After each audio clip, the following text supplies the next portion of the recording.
यिर्मयाह का मिस्र को ले जाया जाना। अध्याय 43। जब यिर्मयाह उनके परमेश्वर यहोवा के वे सब वचन कह चुका जिनके कहने के लिए उसने उनको उन सब लोगों के पास भेजा था, तब होशाया के पुत्र अजर्याह और कारेह के पुत्र योहानान और सब अभिमानी पुरुषों ने यिर्मयाह से कहा, तू झूठ बोलता है। हमारे परमेश्वर यहोवा ने तुझे ये कहने के लिए नहीं भेजा, मिस्र में रहने के लिए मत जाओ, परंतु नेरिय्याह का पुत्र बारूक तुझको हमारे विरुद्ध उकसाता है कि हम कसदियों के हाथ में पड़े और वे हमको मार डालें या बंदी बनाकर बेबीलोन को ले जाएं। इसलिए कारेह का पुत्र योहानान और दलों के सब प्रधानों और सब लोगों ने यहोवा की ये आज्ञा न मानी कि वे यहूदा के देश में ही रहें। पर कारेह का पुत्र योहानान और दलों के और सब प्रधान उन सब यहूदियों को जो अंत जातियों के बीच तितर बितर हो गए थे और उनमें से लौटकर यहूदा देश में रहने लगे थे, वे उनको ले गए। पुरुष, स्त्री, बाल बच्चे, राजकुमारियां और जितने प्राणियों को अंगरक्षकों के प्रधान नबूजरदान ने गदलिय्याह को, जो अहीकाम का पुत्र और शापान का पोता था, सौंप दिया था, उनको और यिर्मयाह भविष्यद्वक्ता और नेरिय्याह के पुत्र बारूक को वे ले गए। और यहोवा की आज्ञा न मानकर वे मिस्र देश में तहपन्हेस नगर तक आ गए। तब यहोवा का ये वचन तहपन्हेस में यिर्मयाह के पास पहुंचा, अपने हाथ में बड़े पत्थर ले और यहूदी पुरुषों के सामने उस ईंट के चबूतरे में जो तहपन्हेस में फिरौन के भवन के द्वार के पास है, चूना फेर के छिपा दे और उन पुरुषों से कहे, इज़राइल का परमेश्वर सेनाओं का यहोवा यूं कहता है, देखो मैं बेबीलोन के राजा अपने सेवक नबूकदनेस्सर को बुलवा भेजूंगा और वो अपना सिंहासन इन पत्थरों के ऊपर जो मैंने छिपा रखे हैं रखेगा और अपना छत्र इनके ऊपर तनवाएगा। वो आके मिस्र देश को मारेगा। तब जो मरने वाले हों वे मृत्यु के वश में, जो बंदी होने वाले हों वे बंधुआई में, और जो तलवार के लिए हैं वे तलवार के वश में कर दिए जाएंगे। मैं मिस्र के देवालयों में आग लगाऊंगा और वो उन्हें फुकवा देगा और बंधुआई में ले जाएगा। और जैसा कोई चरवाहा अपना वस्त्र ओढ़ता है, वैसे ही वो मिस्र देश को समेट लेगा और तब बेखटके चला जाएगा। वो मिस्र देश के सूर्य ग्रह के खंभों को तुड़वा डालेगा और मिस्र देश के देवालयों को आग लगाकर फुंकवा देगा। मिस्र में यहूदियों के लिए परमेश्वर का संदेश। अध्याय 44। जितने यहूदी लोग मिस्र देश में मिग्दोल, तहपन्हेस और नोप नगरों और पत्रोस देश में रहते थे, उनके विषय यिर्मयाह के पास ये वचन पहुंचा, इज़राइल का परमेश्वर सेनाओं का यहोवा यूं कहता है, जो विपत्ति मैं यरूशलेम और यहूदा के सब नगरों पर डाल चुका हूं, वो सब तुम लोगों ने देखी है। देखो वे आज के दिन कैसे उजड़े हुए और निर्जन हैं, क्योंकि उनके निवासियों ने वो बुराई की जिससे उन्होंने मुझे रिस दिलाई थी। वे जाकर दूसरे देवताओं के लिए धूप जलाते थे और उनकी उपासना करते थे, जिन्हें न तो तुम और न तुम्हारे पुरखा जानते थे।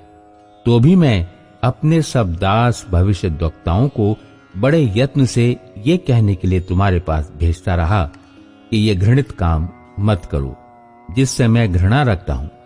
पर उन्होंने मेरी न सुनी और न मेरी ओर कान लगाया कि अपनी बुराई से फिरें और दूसरे देवताओं के लिए धूप न जलाएं।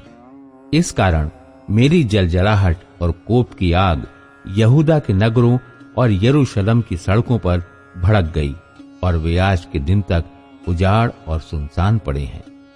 अब यहोवा सेनाओं का परमेश्वर, जो इज़राइल का परमेश्वर है, यूं कहता है, तुम लोग क्यों अपनी ये बड़ी हानि करते हो कि क्या पुरुष क्या स्त्री, क्या बालक, क्या दूध पीता बच्चा, तुम सब यहूदा के बीच से नष्ट किए जाओ और कोई ना रहे। क्योंकि इस मिस्र देश में जहां तुम परदेशी होकर रहने के लिए आए हो, तुम अपने कामों के द्वारा अर्थात दूसरे देवताओं के लिए धूप जलाकर मुझे रिस दिलाते हो, जिससे तुम नष्ट हो जाओगे और पृथ्वी भर की सब जातियों के लोग तुम्हारी जाति की नामधराई करेंगे और तुम्हारी उपमा देकर शाप दिया करेंगे। जो जो बुराइयां तुम्हारे पुरखा यहूदा के राजा और उनकी स्त्रियां और तुम्हारी स्त्रियां वरन तुम आप यहूदा देश और यरूशलेम की सड़कों में करते थे, क्या तुम उसे भूल गए हो? आज के दिन तक उनका मन चूर नहीं हुआ और न वे डरते हैं और न मेरी उस व्यवस्था और उन विधियों पर चलते हैं जो मैंने तुम्हारे पूर्वजों को और तुमको भी सुनवाई है। इस कारण इज़राइल का परमेश्वर सेनाओं का यहोवा यूं कहता है, देखो मैं तुम्हारे विरुद्ध होकर तुम्हारी हानि करूंगा ताकि सब यहूदियों का अंत कर दूं। बचे हुए यहूदी जो हट करके मिस्र देश में आकर रहने लगे हैं, वे सब मिट जाएंगे। इस मिस्र देश में छोटे से लेकर बड़े तक वे तलवार और महंगी के द्वारा मर के मिट जाएंगे और लोग उन्हें कोसेंगे और चकित होंगे और उनकी उपमा देकर शाप दिया करेंगे और निंदा भी करेंगे। जैसा मैंने यरूशलेम को तलवार, महंगी और मरी के द्वारा दंड दिया है, वैसा ही मिस्र देश में रहने वालों को भी दंड दूंगा कि जो बचे हुए यहूदी मिस्र देश में परदेशी होकर रहने के लिए आए हैं, यद्यपि वे यहूदा देश में रहने के लिए लौटने की बड़ी अभिलाषा रखते हैं, तो भी उनमें से एक भी बचकर वहां लौटने न पाएगा। केवल कुछ ही भागे हुओं को छोड़कर कोई भी वहां न लौटने पाएगा। तब मिस्र देश के पत्रोस में रहने वाले जितने पुरुष जानते थे कि उनकी स्त्रियां दूसरे देवताओं के लिए धूप जलाती हैं और जितनी स्त्रियां बड़ी मंडली के पास खड़ी थीं, उन सबों ने यिर्मयाह को यह उत्तर दिया, जो वचन तूने हमको यहोवा के नाम से सुनाया है, उसको हम नहीं सुनने की। जो जो मन्नतें हम मान चुके हैं, उन्हें हम निश्चय पूरी करेंगे। हम स्वर्ग की रानी के लिए धूप जलाएंगे और तपावन देंगे, जैसा कि हमारे पुरखा लोग और हम भी अपने राजाओं और अन्य हाकिमों समेत यहूदा के नगरों में और यरूशलेम की सड़कों में करते थे। क्योंकि उस समय हम पेट भर के खाते और भले चंगे रहते और किसी विपत्ति में नहीं पड़ते थे। परंतु जब से हमने स्वर्ग की रानी के लिए धूप जलाना और तपावन देना छोड़ दिया, तब से हमको सब वस्तुओं की घटी है और हम तलवार और महंगी के द्वारा मिट चले हैं। स्त्रियों ने कहा, जब हम स्वर्ग की रानी के लिए धूप जलाती और चंद्राकार रोटियां बनाकर तपावन देती थीं, तब अपने अपने पति के बिन जाने ऐसा नहीं करती थीं। तब यिर्मयाह ने, क्या स्त्री क्या पुरुष, जितने लोगों ने ये उत्तर दिया, उन सब से कहा, तुम्हारे पुरखा और तुम जो अपने राजाओं और हाकिमों और लोगों समेत यहूदा देश के नगरों और यरूशलेम की सड़कों में धूप जलाते थे, क्या वो यहोवा के ध्यान में नहीं आया? क्या उसने उसको स्मरण न किया? इसलिए जब यहोवा तुम्हारे बुरे और सब घृणित कामों को और अधिक न सह सका, तब तुम्हारा देश उजड़कर निर्जन और सुनसान हो गया।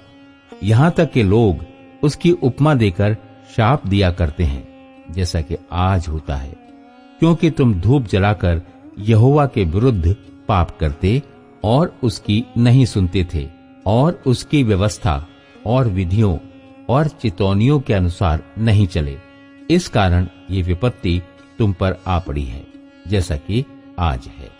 फिर यिर्मयाह ने उन सब लोगों से और उन सब स्त्रियों से कहा, हे सारे मिस्र देश में रहने वाले यहूदियों, यहोवा का वचन सुनो। इज़राइल का परमेश्वर, सेनाओं का यहोवा यूं कहता है कि तुमने और तुम्हारी स्त्रियों ने मन्नतें मानी और ये कहकर उन्हें पूरी करते हो कि हमने स्वर्ग की रानी के लिए धूप जलाने और तपावन देने की जो जो मन्नतें मानी हैं, उन्हें हम अवश्य ही पूरी करेंगे। और तुमने अपने हाथों से ऐसा ही किया, इसलिए अब तुम अपनी अपनी मन्नतों को मानकर पूरी करो। परंतु हे मिस्र देश में रहने वाले सारे यहूदियों, यहोवा का वचन सुनो। सुनो, मैंने अपने बड़े नाम की शपथ खाई है कि अब पूरे मिस्र देश में कोई यहूदी मनुष्य मेरा नाम लेकर फिर कभी ये न कहने पाएगा, प्रभु यहोवा के जीवन की सौगंध। सुनो, अब मैं उनकी भलाई नहीं, हानि की ही चिंता करूंगा। मिस्र देश में रहने वाले सब यहूदी तलवार और महंगी के द्वारा मिटकर नष्ट हो जाएंगे, जब तक कि उनका सर्वनाश न हो जाए। जो तलवार से बचकर और मिस्र देश से लौटकर यहूदा देश में पहुंचेंगे, वे थोड़े ही होंगे। और मिस्र देश में रहने के लिए आए हुए सब यहूदियों में से जो बच पाएंगे, वे जान लेंगे कि किसका वचन पूरा हुआ, मेरा या उनका। इस बात का मैं ये चिन्ह देता हूँ, यहोवा की ये वाणी है, कि मैं तुम्हें इसी स्थान में दंड दूंगा, जिससे तुम जान लोगे कि तुम्हारी हानि करने में मेरे वचन निश्चय पूरे होंगे। यहोवा यूं कहता है, देखो, जैसा मैंने यहूदा के राजा सिदकिय्याह को उसके शत्रु अर्थात उसके प्राण के खोजी बेबीलोन के राजा नबूकदनेस्सर के हाथ में कर दिया, वैसे ही मैं मिस्र के राजा फिरौन होप्रा को भी उसके शत्रुओं के अर्थात उसके प्राण के खोजियों के हाथ में कर दूंगा।